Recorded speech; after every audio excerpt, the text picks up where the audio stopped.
L'École supérieure d'administration, d'économie, de journalisme et des métiers de l'audiovisuel ESAE offre de nouveaux challenges pour l'année universitaire 2023-2024. Étudiantes et étudiants, parents d'élèves nouveaux bacheliers, ESAE, c'est la garantie d'une formation de qualité à des conditions très avantageuses. À Gbedjromede, à Papa, à Boumekalavi et Parakou, inscrivez-vous en administration générale, administration du travail et de la sécurité sociale, trésor et finances publiques, impôts, diplomatie et relations internationales, journalisme et métiers de l'audiovisuel, gestion des marchés publics, planification et développement local, sciences économiques, sciences juridiques et toutes les filières des sciences de gestion. ESAE vous offre des bourses, demi-bourses et de réductions pour les premières inscriptions dans toutes ces filières. Waouh! En licence 1, 2 et 3 et en master, bénéficiez jusqu'à 50% de réduction sur tous nos sites. N'est-ce pas génial? Infoline. ESAE Gbedjromede, 3e rue à droite en quittant le carrefour Le Jador pour la BIBE Jéricho ou au plus 229 90 93 65 21 98 98 14 00 à Kpakpa au plus 229 52 88 33 33 à Boumekalavi au plus 229 52 88 44 44 Parakou au plus 229 52 46 12 12.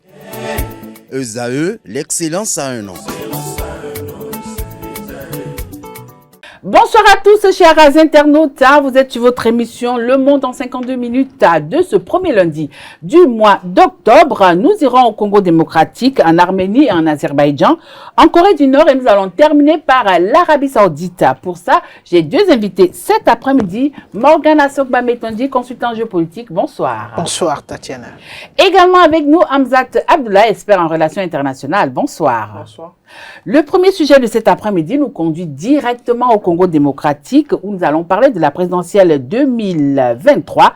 Félix Tshisekedi reçoit un soutien de taille. Oui, le président du MLC, entendez, Mouvement de libération du Congo de Jean-Pierre Bemba, apporte son soutien au président Félix Tshisekedi à l'issue du congrès de son parti. C'était le week-end écoulé. Hamzat. Oui, c'était l'évidence puisque l'ancien chef de guerre précédemment condamné par la CPI s'est vu sa condamnation donc annulée. Vous savez, dans l'histoire de la tradition politique en Afrique, quand vous êtes victime et vous faites un comeback en politique, c'est un surplus pour vous. Donc, je pense que c'était sur cette base qu'il a intégré ou réintégré à la surprise de tous le gouvernement, la politique déjà, ensuite le gouvernement de Félix Tshisekedi, et en occupant deux postes notables, celui de ministre de la Défense, ce qui a quand même un sens très important, qu'il n'est pas rien, hein? Et exactement celui de vice-président. Et ça, c'est des signes notables qui dénotaient quelque part que le président Félix Tshisekedi compte sur cette victimisation qui peut amorcer, bien entendu, sur une popularité énorme de l'homme qui est d'ailleurs un ancien chef de guerre.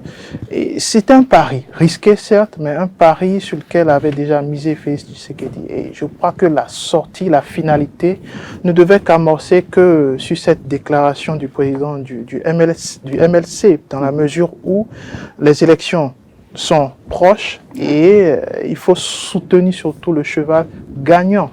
L'expérience précédente, le cheval gagnant, l'expérience précédente avait dénoté d'ailleurs qu'il avait misé sur le mauvais cheval et il faut surtout pas commettre les mêmes erreurs.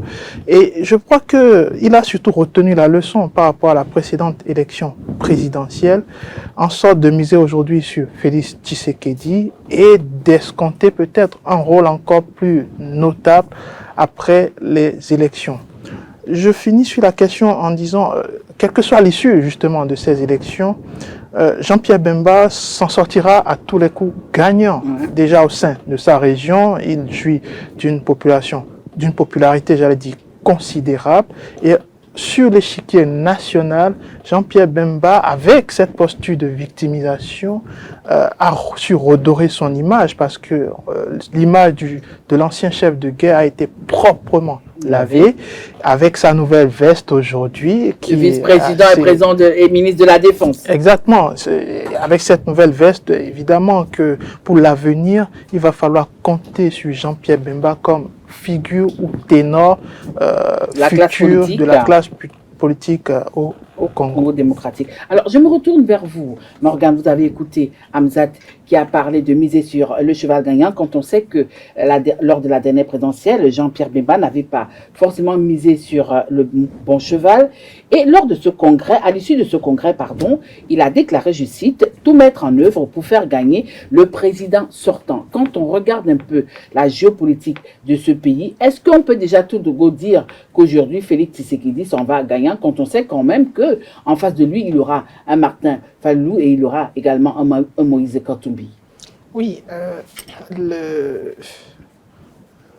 ce à quoi on assiste en général en RDC pourrait permettre aujourd'hui de dire que Félix Tshisekedi va gagnant.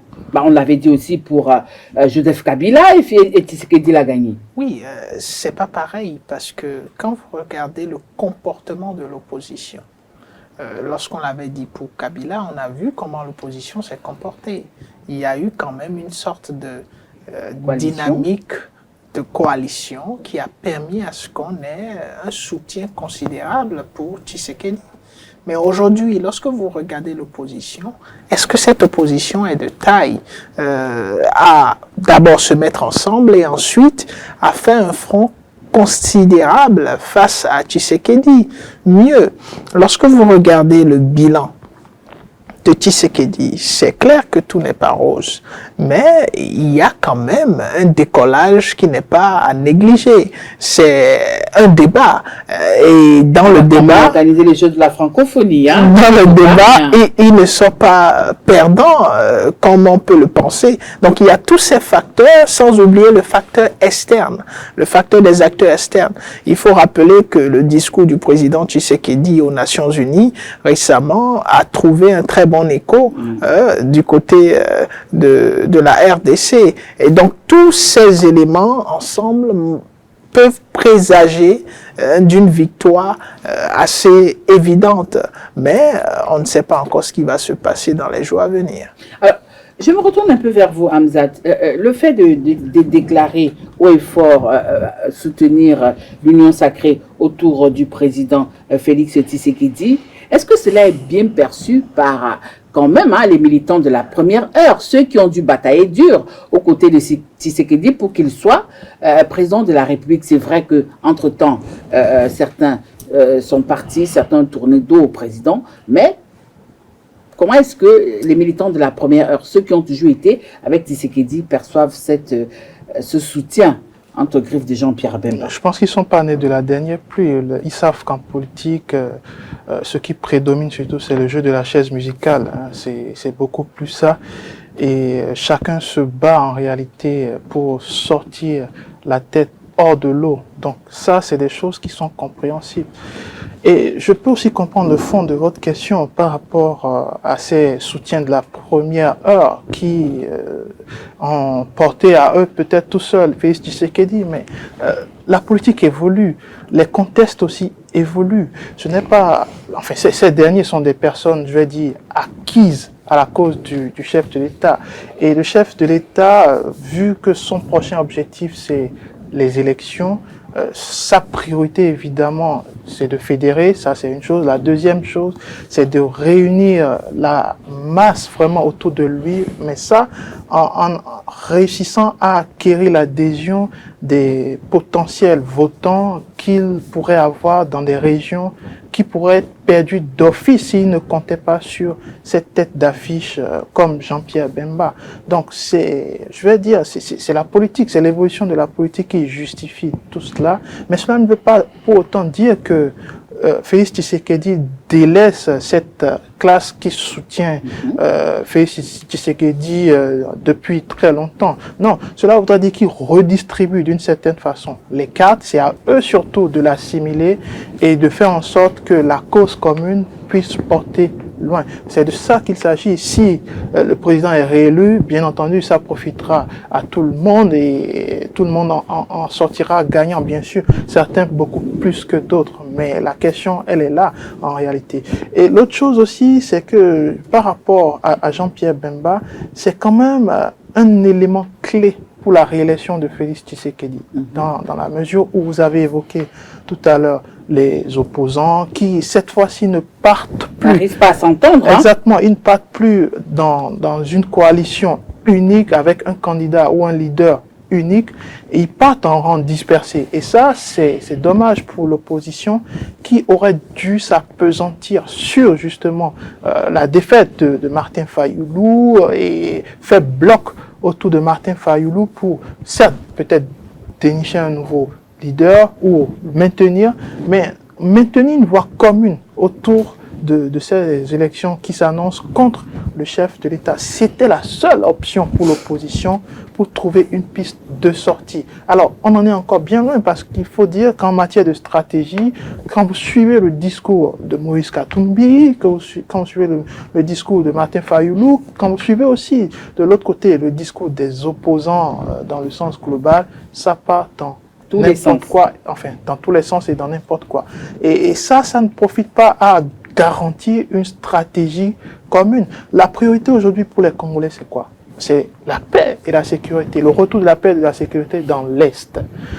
La deuxième priorité des Congolais, c'est quoi? C'est d'affirmer et de réaffirmer la posture du Congolais face à la domination de l'agresseur externe. Ça, c'est des choses très importantes. Et la dernière chose, c'est d'une certaine façon de changer les conditions socio-économiques des Congolais qui vivent au Congo. Ils végètent dans la pauvreté malgré l'existence de ressources minières, pétrolières au sein de cet État continent dont ne profitent pas malheureusement les populations. Et c'est ça la priorité des Congolais. Donc, si vous n'avez pas une stratégie bâti autour de cette thématique, vous êtes bien loin de l'arrivée. Alors il faut comprendre que Félix Tshisekedi a un avantage. Celui d'être déjà resté au pouvoir durant le premier mandat lui a permis quand même d'intégrer ses jalons. Et surtout, sachant qu'il est devenu un renard politique, il a su quand même créer autour de lui la grinta politique pour justement faire adhérer beaucoup plus de gens. Et dernièrement aussi, avec son nouveau gouvernement, il a quand même mis des personnes qui, enfin, on n'aurait pas su deviner beaucoup plus tôt, mais on comprend le stratège politique qui a derrière une idée, celui de se faire réélire, et sur la base, bien entendu, de satisfaire plus les Congolais. Et dernière chose, c'est par rapport à son intervention à l'ONU. Nous allons revenir par rapport à son intervention au niveau de l'ONU. Je vais poser cette question à Morgane, c'est celle de savoir. Quand on parle de Jean-Pierre Bemba, nous savons tous quel est son poids politique au niveau du Grand Équateur dans sa région. Et Hamzat l'a dit tout à l'heure, c'est une popularité sans pareil. Mais alors, dans ce soutien au président Félix Tshisekedi, quelle sera donc la contrepartie? Qu'est-ce que Tshisekedi en retour mettra sur la table pour que ce soutien soit du gagnant-gagnant? Est-ce que Jean-Pierre Bemba partira du poste de vice-président au ministre de la Défense pour devenir Premier ministre? Est-ce qu'il y aura des militants de Jean-Pierre Bemba qui vont intégrer le prochain gouvernement si jamais Félix Tshisekedi était élu? Je pense que vous avez déjà donné les éléments de réponse les plus pertinents.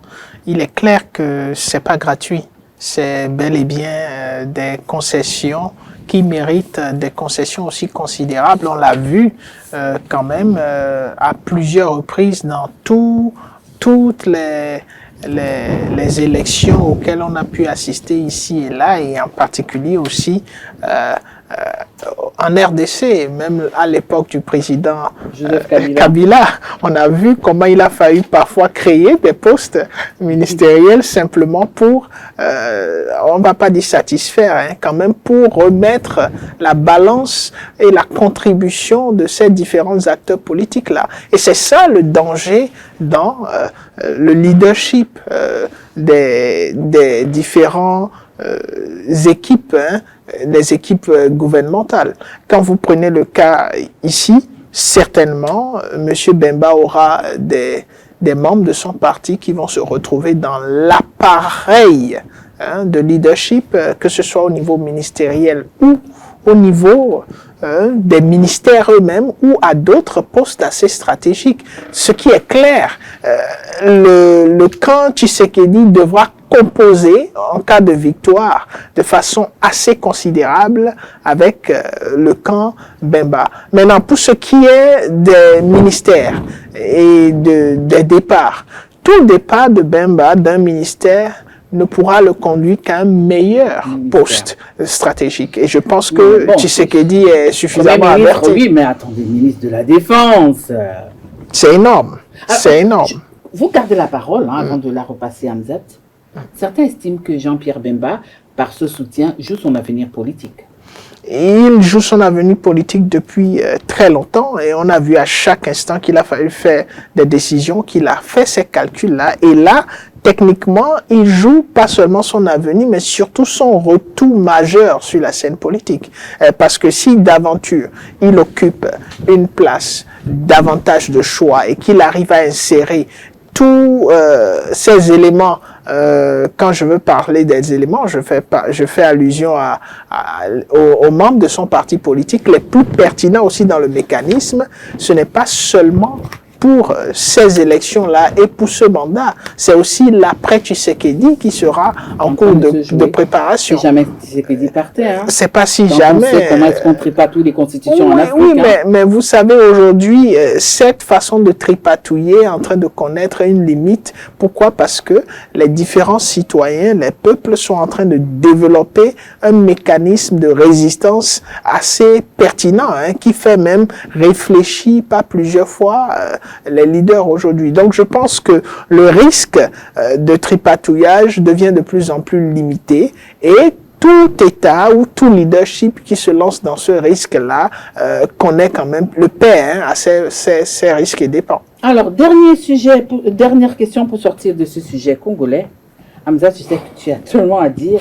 Alors, vous êtes un expert en relations internationales, comme je l'ai dit à l'entame de cette émission. Comment est-ce qu'un chef de guerre tel que Jean-Pierre Bemba peut-il respecter un deal quand on sait que c'est quelqu'un qui signe facilement des alliances et qui se défait de ces alliances facilement? Non, vous allez comprendre que vous pouvez rapidement faire le parallèle entre le chef de guerre et l'homme ou le renard politique. Chef de guerre, hein? Non, je ne dirais pas comme ça. Enfin, je ne le dirais pas de cette façon parce que dans l'histoire. Vous allez quand même le dire. Non, je vais pas. D'une façon habillée, diplomatiquement parlant. Parce qu'on a déjà vu ou observé dans l'histoire géopolitique plusieurs anciens chefs de guerre devenus quand même des dirigeants corrects, potables, des constructeurs d'une grande nation. Je veux citer l'exemple chinois. Mao a lui tout seul guidé l'armée rouge en dégageant le Kuomintang de Chiang Kai-shek, le Taïwanais désormais. Mais on ne l'a pas jugé sur les milliers ou les millions de morts qu'il y a eu durant cette guerre fratricide en Chine. Non, on l'a jugé beaucoup plus à son résultat, à son programme économique, à son programme de développement. Et aujourd'hui, on n'appelle plus Mao le général ou l'ancien chef de guerre. Non, on le dit avec fierté en Chine. C'est le constructeur de la nation chinoise aujourd'hui. Donc c'est pour dire. Donc vous voyez Jean-Pierre Bemba dans cette posture? Non, pas forcément. Mon travail c'est de poser les questions et je suis sûr que les internautes veulent comprendre également. Je veux juste dire par là que c'est facile de faire le parallèle entre un ancien chef de guerre et un homme politique. C'est des gens qui retournent très vite leur veste, ils ont ça en commun surtout, et c'est des gens surtout qui misent sur leur intérêt beaucoup plus que sur l'intérêt de la population. Là, tout de suite, on parle d'enjeux politiques, on parle d'élections présidentielles, et c'est surtout là où tout se joue en réalité. Donc, on peut comprendre qu'il joue aujourd'hui le rôle du politique dans le sens de ses intérêts, mais que derrière aussi, il a un soutien considérable, basé notamment sur cette victimisation. Et l'autre chose aussi qu'il faut noter, c'est une chose très importante, c'est que le Congo, c'est un État qu'on ne comprend pas à l'échelle géopolitique, dans la mesure où depuis les indépendances en 1960, le Congo n'a jamais connu une période d'accalmie stable. Il n'y en a pas, ça n'existe pas. Le Congo, d'ailleurs, juste après les premiers jours de l'indépendance, a connu plusieurs sécessions, dont les plus importantes sont les sécessions du Kasaï, ensuite les sécessions du Katanga, qui s'en suivent. Et tout ça joue aujourd'hui un rôle clé dans ces élections, dans la mesure où les Congolais cherchent beaucoup plus un fédérateur et surtout quelqu'un qui pourra dire non à l'agression extérieure, qui a une certaine mainmise sur les ressources du pays. Le Congo est un pays très riche, le cobalt, le coltan, le lithium, le diamant et bien d'autres choses. Mais malheureusement, ces ressources ne profitent pas aux Congolais. La question est de savoir, est-ce que le président Félix Tshisekedi aura la posture pour changer véritablement les choses? Ça fait quand même plusieurs années qu'il est au pouvoir. 5 ans. Mais de façon concrète, est-ce qu'il a pu réussir à changer quelque chose? C'est vrai, entre les 2 premières années et les 3 dernières années, il y a un changement. Ce n'est pas l'homme qui était le béni oui-oui de l'ancien chef de l'État, non. C'est plus quelqu'un qui a fait semblant d'apprendre et qui, après la 3e année, a pris des décisions radicales en mettant directement ses pions en jeu et en s'imposant sur l'échiquier politique. Donc ça, c'est à ça en sa faveur. Et la dernière chose, je finis là-dessus, c'est que Félix Tshisekedi joue un risque aussi.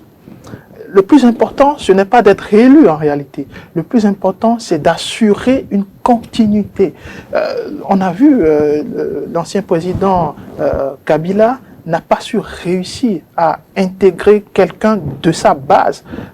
Donc ça se constate aujourd'hui, il est plus ou moins oublié au sein de la classe politique congolaise. Il se fait oublier, pour le dire, même s'il faut rappeler qu'il reste un stratège politique aussi.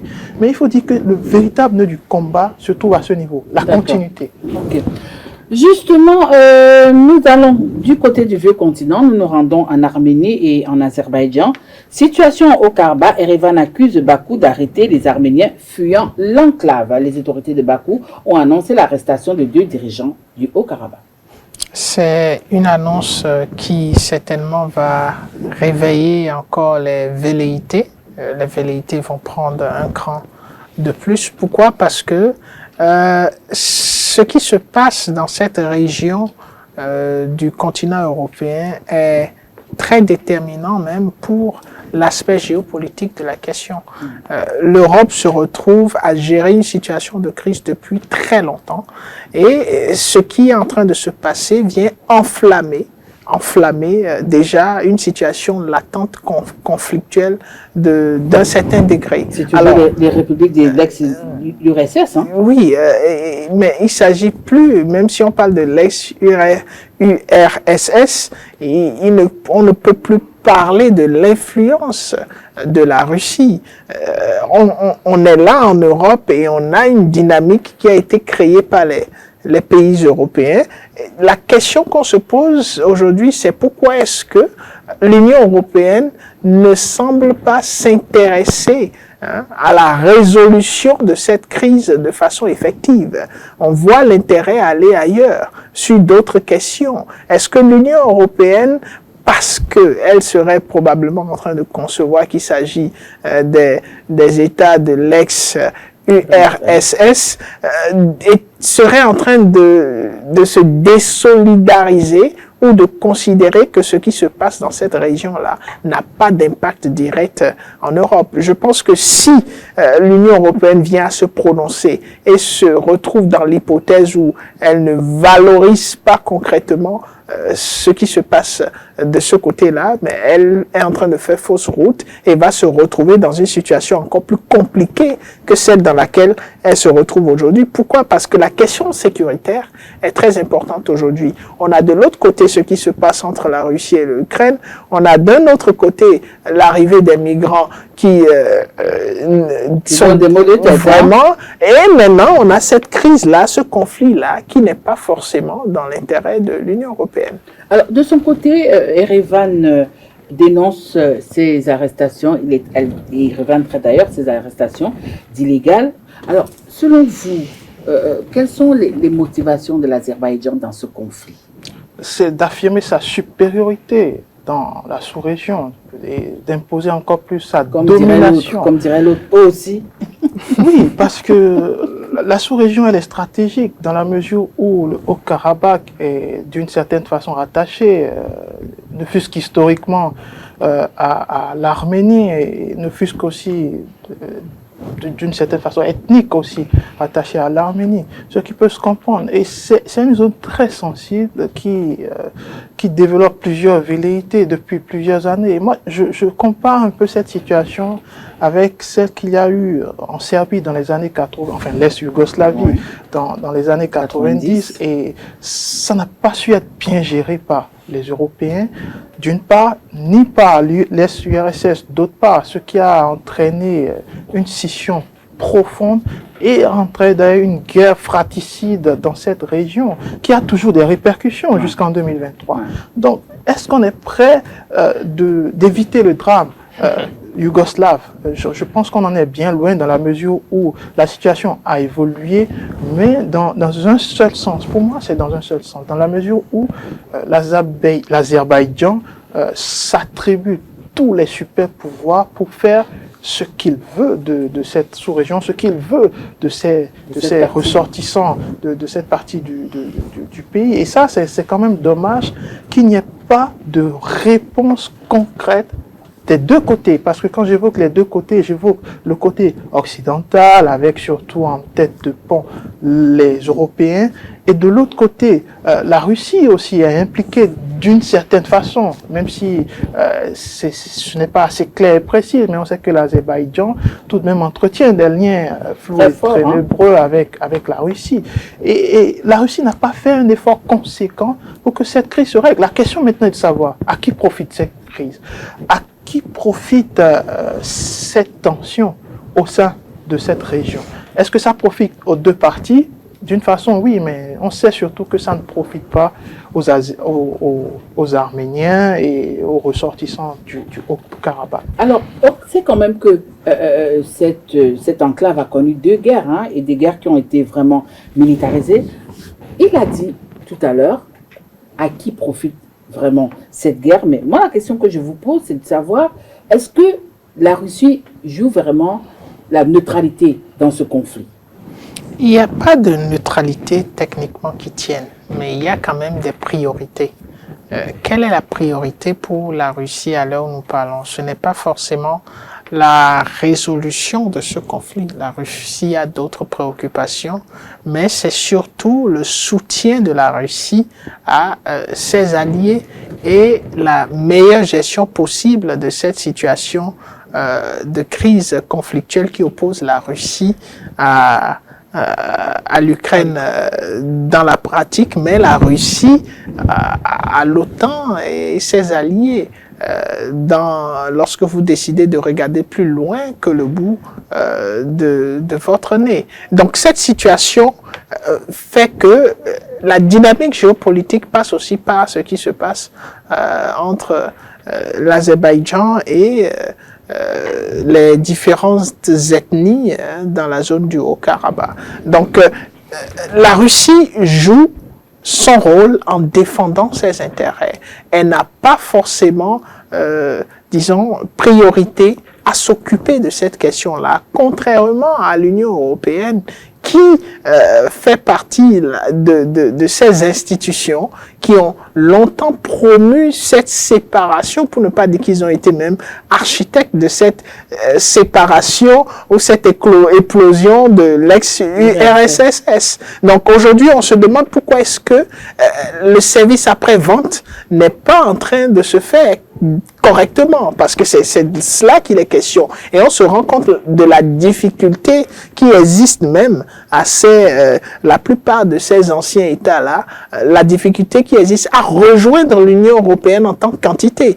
Parce que si la plupart de ces États se retrouvaient dans l'Union européenne aujourd'hui, peut-être on n'aurait pas forcément ces problématiques, encore que ce n'est pas une garantie, mais il y a ce hic qui est en train de se poser. Comme l'Arménie veut bien adhérer à l'Union européenne, mais l'Azerbaïdjan, Oui, si l'Arménie était au sein de l'Union européenne, la donne serait autre. La façon de gérer cette crise serait totalement différente. Parce que les intérêts des pays membres de l'Union européenne seraient menacés de façon directe. Mais là, ils estiment certainement qu'ils ont d'autres priorités, ce qui montre la légèreté apparente avec laquelle cette question est en train d'être traitée. Alors, de son côté, est-ce que c'est pas parce que les autorités d'Erevan ont vu que la Russie n'était vraiment pas impartiale dans ce conflit qu'ils sont déjà allés tisser des liens avec les États-Unis? Pardon, je n'ai pas bien compris votre question. Les autorités d'Erevan ont compris, estiment que la Russie n'est vraiment pas impartiale dans ce conflit. Est-ce que c'est la raison pour laquelle ils ont décidé de tisser des liens avec les États-Unis, où on sait quand même qu'ils ont eu des exercices militaires il y a quelques semaines? Non, il n'y a pas que ça. D'ailleurs, c'est légitime et je rejoins sur la question mon confrère par rapport à la position de la Russie, qui est très loin d'être neutre et qui est beaucoup plus proche d'une prise de position ou de parti. Ça, on peut le comprendre. On parle surtout d'intérêts. Les États n'ont pas d'amis, les États n'ont que d'intérêts. Et même au cœur de la guerre, au cœur des atrocités, les États, malheureusement, les superpuissances le matérialisent encore de façon très forte. Ils sont plus portés vers les intérêts. Ce qu'on peut comprendre. Ce qu'on ne peut pas comprendre, en revanche, c'est délaisser en réalité. Alors, l'Arménie, les États-Unis, on peut comprendre aussi le lien qu'il y a entre ces États, les ressortissants arméniens. Il faut noter que c'est des ressortissants que moi je compare un peu à la population juive. Ils sont partout et ils ont une certaine influence aussi sur les décisions, que ce soit en Occident ou plus particulièrement aux États-Unis. On peut comprendre le lien de ce rapport avec les États-Unis. Mais l'autre chose aussi qu'il faut noter, c'est que l'Arménie est en train d'assurer ses garde-fous aussi, dans la mesure où plus ou moins abandonné par l'Europe, plus ou moins, parce qu'il y a certes des déclarations, mais vous allez comprendre, ce n'est pas des déclarations qui maintiennent un État, qui maintiennent la stabilité d'un État, ou encore qui puisse défendre un État face à une agression. Ce n'est pas du tout les grands discours, c'est des actes, c'est des actions concrètes dont les Arméniens manquent concrètement de la part des Européens. Et ce qui est encore plus donné de la force aux Azerbaïdjanais ou aux Azéris, c'est surtout ce manque de volonté des partenaires historiques de l'Arménie qui, d'une certaine façon, n'ont pas apporté leur assistance à l'Arménie, et ça a donné encore plus de courage à l'Azerbaïdjan pour nourrir ce conflit. Alors, la question est de savoir, est-ce que les États-Unis peuvent faire mieux que les Européens depuis plusieurs décennies? On peut constater que la politique extérieure américaine a changé depuis plusieurs années. Sous Joe Biden, je crains qu'avec l'implication dans le conflit en Europe, en Ukraine, que les Américains puissent investir une nouvelle fois dans un affrontement de terrain ou un affrontement à distance avec l'Azerbaïdjan, encore moins par procuration avec la Russie, parce qu'on sait que derrière, ce sont les jeux d'intérêt qui se jouent. Et je finis là-dessus en disant, en rappelant d'ailleurs quelque chose que je dis très souvent, depuis la fin de la Deuxième Guerre mondiale, 3 choses ont été mal gérées: la mondialisation, la chute du mur de Berlin et la décolonisation. Et cette chute du mur de Berlin a occasionné, la mauvaise gestion de cette mur de Berlin a occasionné une multitude de crises, peut-être à des échelles plus réduites que la vraie guerre en Europe en 1945, mais ça a quand même produit une certaine crise, ça a fait exploser ou imploser de l'intérieur les régions ou les États de l'Est de l'Europe. Et la mauvaise gestion de cette chute du mur de Berlin qui a ouvert les vannes n'a pas véritablement protégé ces États qui revendiquaient d'une certaine façon une ouverture au monde, qui revendiquaient d'une certaine façon une ouverture à la mondialisation.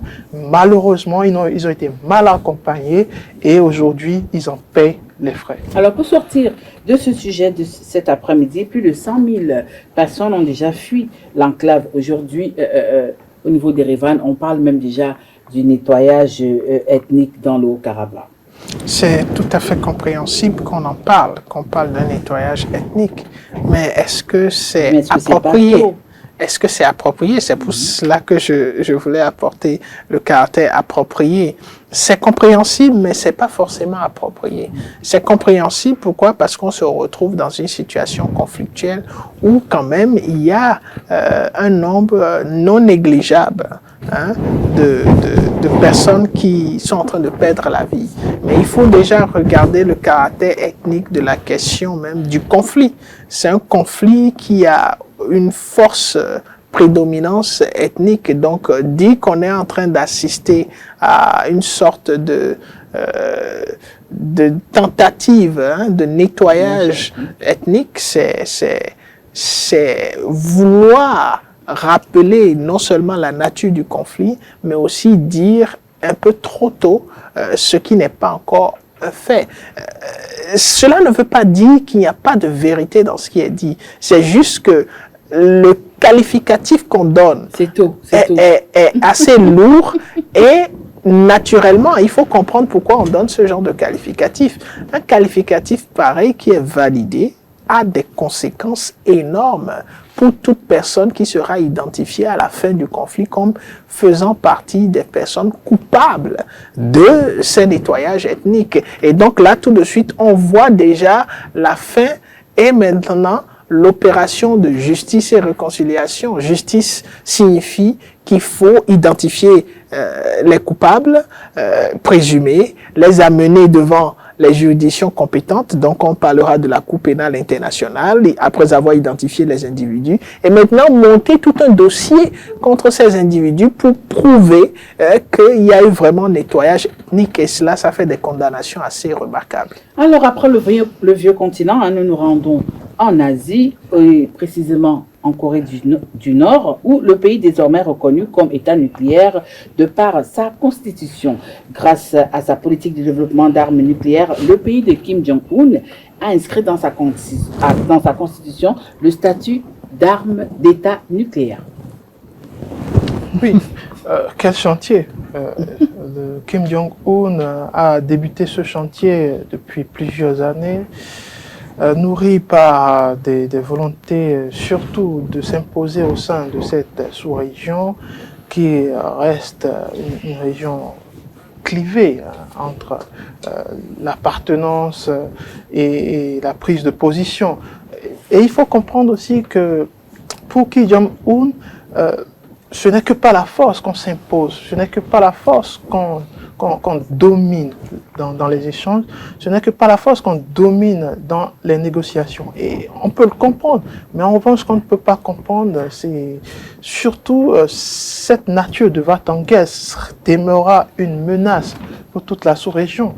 Si la Corée du Nord, bien entendu, si c'est pour se défendre, on peut comprendre, se dote donc de l'arme nucléaire, se dote donc enfin, devient une puissance nucléaire au sens propre du terme, enfin, ça reste un danger pour la sous-région. Le premier danger, bien entendu, c'est la Corée du Sud qui est menacée directement. Et le Japon aussi, d'une certaine façon, géographiquement, pourrait être menacé. Et bien entendu, les bases américaines dans le Pacifique ou encore les États américains dans le Pacifique, notamment Hawaï et certaines autres îles, pourront être directement menacés par ce statut de la Corée du Nord. Malheureusement, on peut dire que les États qui, depuis lors, ont entamé des négociations avec la Corée du Nord ont échoué d'une certaine façon à négocier efficacement avec la Corée du Nord, parce que derrière les tentatives ou les simulacres des négociations, il y avait toujours des baïonnettes pour menacer la Corée du Nord, ce que ne veut surtout pas accepter Kim Jong-un, qui a entériné donc cette disposition nucléaire pour deux raisons. La première, elle est civile, parce que, vous savez, le nucléaire a une connotation civile dans la mesure où elle peut servir d'alimenter les centrales qui peuvent à leur tour alimenter l'électricité, etc., un facteur de développement, surtout l'énergie. Et l'autre côté, c'est pour se défendre contre toute menace ou toute agression extérieure. La question est de savoir qui va menacer aujourd'hui Kim Jong-un sur ses propres territoires. Alors, Morgane, il est clair que la modification de cette constitution est juste symbolique, mais néanmoins, elle entérine la politique nucléaire du pays. Alors, cette façon de procéder de Kim Jong-un, est-ce que ça ne devrait pas inquiéter ses alliés habituels, à savoir la Russie et la Chine? Parce que si jamais il devient la première puissance nucléaire dans cette zone du monde, comme l'a dit Hamza tout à l'heure, est-ce que ce mariage Chine-Corée du Nord sera toujours le bon mariage? En géopolitique et en relations internationales, on n'a pas de qualificatif pour ce genre de mariage allant dans le sens de bon ou de mauvais. Le plus important dans ce jeu, c'est de savoir si les intérêts des parties sont défendus. Et il est clair ici que dans ce genre de mariage, les intérêts de cette Corée du Nord sont bien défendus et certainement de la Chine aussi. Il faut quand même insister sur le fait de ce que représente le nucléaire pour Kim Jong-un. Il y a travaillé depuis des décennies, c'est parce qu'il a compris que sur la scène internationale, si la Corée du Nord doit avoir une part dans le processus de prise de décision et dans l'influence des directives de la scène internationale, il faudrait que la Corée du Nord ait un dispositif nucléaire qui puisse attirer l'attention de tous les autres partenaires importants. Pas un passant nucléaire, c'est ça? Exactement, et il y a mis toute son énergie. Et à chaque fois qu'il se retrouve dans une situation où un acteur de la scène internationale serait peut-être en train de vouloir l'intimider, vous savez ce qu'il fait toujours, une démonstration de force. Si c'est pas un exercice militaire, c'est l'envoi d'un missile en mer méridionale. Exactement. Et aujourd'hui, cette capacité nucléaire qui est plus ou moins évidente, l'envie de l'institutionnaliser de façon à ce que on puisse même en parler lorsqu'on se renvoie à cet état, une envie, excusez-moi de le dire, on ne sait pas si ce sera productif ou contre-productif, parce que où est la nécessité d'aboutir à parler d'état nucléaire si l'État a un dispositif nucléaire important et vraiment impressionnant? Les autres États le sauront parce qu'il y a les dispositifs de renseignement qui permettent de savoir à qui on a affaire. Donc, d'une façon ou d'une autre, il y a cette envie de faire savoir qu'on a droit au chapitre pour la prise de décision, mais il y a aussi cette peur qu'on peut identifier qui réside dans le fait que peut-être on ne sait pas que la Corée du Nord a cette capacité-là et qu'il serait bien d'en faire une publicité pour que les différents acteurs soient avertis. Alors, pour sortir de ce sujet, Hamza, de son côté, au niveau de la Corée du Sud, certaines voix s'élèvent déjà pour dénoncer et le traité coréen signé en 2018 et les Sud-Coréens, certains Sud-Coréens demandent même déjà à sortir de leur pays de ce traité. Oui, on peut le comprendre parce que la menace, elle est une réalité. Je peux comprendre que mon confrère prend la menace nucléaire coréenne avec des pincettes surtout. Est-ce que ce n'est pas une façon de se faire de la publicité et de dire de façon peut-être indirecte que bon, ce n'est que feuille de paille en réalité, peut-être qu'une simple propagande. Mais j'en doute parce que en repassant sur l'histoire de cette Corée du Nord surtout, qui a traversé des périodes troubles, surtout durant la guerre froide. On disait guerre froide en Europe, mais la guerre était bien chaude en Corée. Les Coréens ont vraiment subi des pertes énormes et considérables. À plusieurs reprises, ils ont perdu leur territoire et ils ont dû batailler pour récupérer cette moitié. Donc, il faut dire surtout qu'à ce niveau, ils sont prêts à tout. Et ils ont, surtout Kim Jong-un, il a suivi la politique de ses de son grand-père déjà, ensuite celui de son père, et il était dans une continuité pour réaffirmer tout de même cette capacité à pouvoir défendre les Coréens d'une agression extérieure. Mais en même temps, en se cherchant à se protéger, il menace les intérêts de ceux qui sont autour, notamment les intérêts sud-coréens et les intérêts japonais aussi, les intérêts des Américains aussi, qui sont très importants dans cette zone. Mais par rapport à ce type de mariage opéré par Kim Jong-un avec la Chine et la Russie, permettez-moi de faire le parallèle. C'est que pour moi, il a choisi l'union libre, ce qu'est aujourd'hui l'union libre, au mariage traditionnel de la bourgeoisie de sous-préfecture, qui consiste à faire des choix serrés et sans pour autant chercher à les respecter. Mais l'union libre lui permet en réalité de naviguer entre les deux eaux, les eaux chinoises et de l'autre côté les Russes, dans la mesure où il a une certaine protection, mais dans la mesure où aussi il n'est pas une menace directe pour ces derniers qui sont bien entendu des soutiens considérables qui ont empêché à plusieurs moments de l'histoire d'être frappés peut-être par une intervention de l'OTAN ou par ailleurs de l'Occident. Et je finis là-dessus en disant la question de la stabilité en Corée, elle est permanente, elle est fondamentale pour l'équilibre de toute la sous-région. Si il arrivait que les Sud-Coréens puissent quitter cet accord de 2018, que je peux comprendre parce que le sens surtout de quitter cet accord est nourri par le sentiment d'être trahi. Et la trahison a une importance très importante en politique et surtout en géopolitique. Et quand vous avez l'apparence que celui qui est en face vous a trahi, eh bien tout peut arriver. Donc je peux comprendre cette position des Sud-Coréens. Mais en revanche, il faudrait être prudent sur cette finalité. Il ne s'agit pas de quitter l'accord pour quitter. Moi, je pense qu'il faut plus chercher à renégocier avec les Sud-Coréens, à rassurer les Nord-Coréens, dans le sens où les Sud-Coréens aujourd'hui ne sont plus une menace directe pour les Nord-Coréens. Non, les Sud-Coréens doivent comprendre le principe historique selon lequel les deux États à la base étaient qu'un seul et ils sont tous des frères. Et s'inspirer surtout du modèle du Proche et Moyen-Orient, surtout avec l'Iran et l'Arabie Saoudite aujourd'hui, qui ont compris que leurs intérêts, en réalité, primaient sur les intérêts des autres. Et il ne faudrait pas que les autres puissent transformer leur État en un terrain de guerre.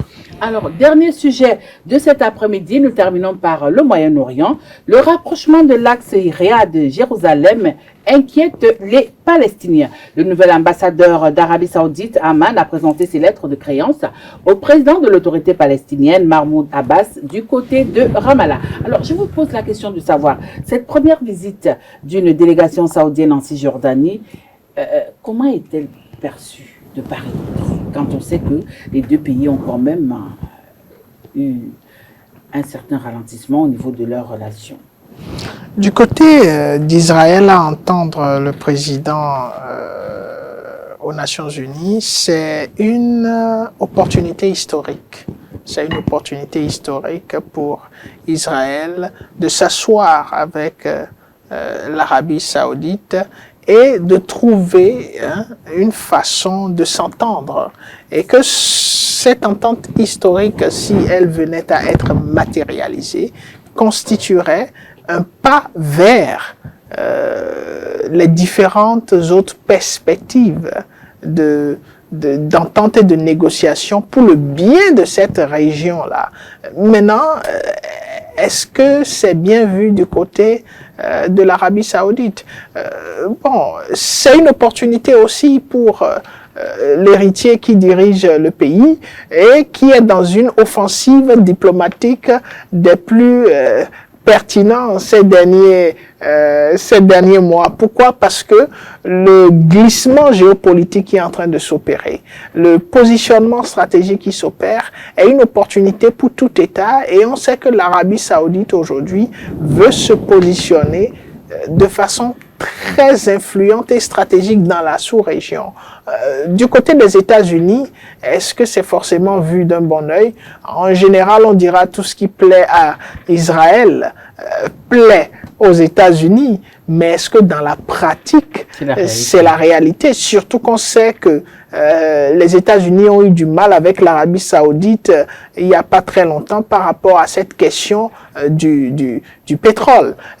Cette négociation qui n'a pas forcément abouti dans le sens des États-Unis et qu'on connaît la proximité commerciale qui existe aujourd'hui entre l'Arabie Saoudite et la Russie. Donc il y a à la fois un réjouissement de façon générale, mais il y a quand même des raisons pour qu'il y ait une méfiance assez prononcée de part et d'autre. Alors, pour sortir de ce sujet, la dernière question, elle revient automatiquement à Hamzat. Nous savons tous que l'Arabie Saoudite est assise sur deux tabourets, à savoir d'un côté la Palestine et de l'autre côté Israël. Alors, on se pose la question de savoir est-ce que, au nom de l'armement nucléaire visé par l'Arabie Saoudite, elle serait prête à tourner dos à sa sœur la Palestine au détriment de Jérusalem? Déjà, votre figure de style que j'aime bien, c'est la palissade, parce que j'ai du mal à vraiment imaginer l'Arabie Saoudite s'asseoir sur deux chaises, parce que ça pourrait être plus compliqué pour l'Arabie Saoudite. Ce que je veux dire, c'est que nous sommes dans une nouvelle ère, parce que vous allez le comprendre. L'accord d'Oslo en 1993, c'était l'entrée d'une nouvelle ère à l'époque, parce que on se disait, Israël et Palestine pouvaient s'asseoir sur une même table, négocier et trouver une piste de sortie face à la crise qui perdurait depuis début des années 50. Mais le constat est que ces accords d'Oslo ont échoué. Et le rôle joué par les États-Unis, qui consistait à celui du médiateur en chef, a aussi échoué dans la mesure où il prenait d'une certaine façon parti. Et comme mon confrère l'a rappelé, et c'est d'ailleurs, vous voyez, ça c'est d'ailleurs vérifié, tout ce qui plaît à Israël plaît aux États-Unis. Et c'est ça qui a surtout saboté une bonne partie de la finalité des négociations des accords de 93. Aujourd'hui, nous en sommes à 30 ans après. Alors, chaque étape, parce qu'il y a eu la deuxième intifada dans les années 2000 aussi. Avec Ariel Sharon. Exactement. Là, nous sommes à une étape différente, à une nouvelle ère, si vous voulez, qui implique aujourd'hui le rôle stratégique ou direct de l'Arabie Saoudite.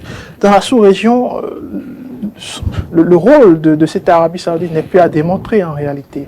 Et MBS, d'ailleurs, depuis son accession au règne, au trône, est plus dans un allant de domination de cette sous-région, de réaffirmement de cette domination en brisant les anciens tabous qui existaient. Mais aujourd'hui, la question israélienne est une question sensible et très délicate, dans la mesure où ce n'est pas une union commune. L'Arabie Saoudite et Israël ensemble, ce n'est pas pour les intérêts des Palestiniens. On peut être d'accord là-dessus.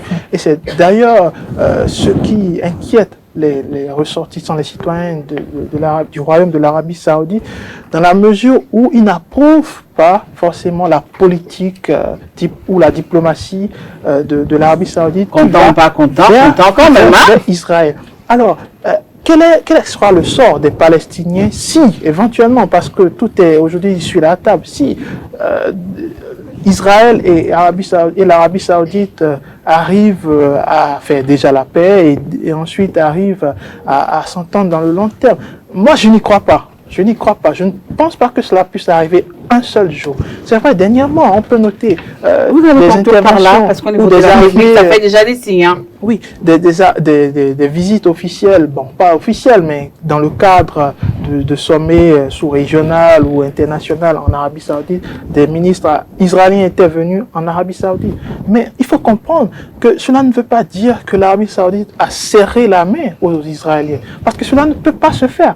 Cela ne peut pas se faire tant que la question de la Palestine n'est pas réglée. Et pour que cela soit réglé, il faut évidemment en finir une bonne fois pour toutes avec l'hypocrisie internationale. C'est de ça qu'il s'agit. Oui, merci beaucoup, Hamzat. Voilà. De toutes les façons, l'affaire de l'hypocrisie internationale, c'est pas pour demain. Nous y sommes.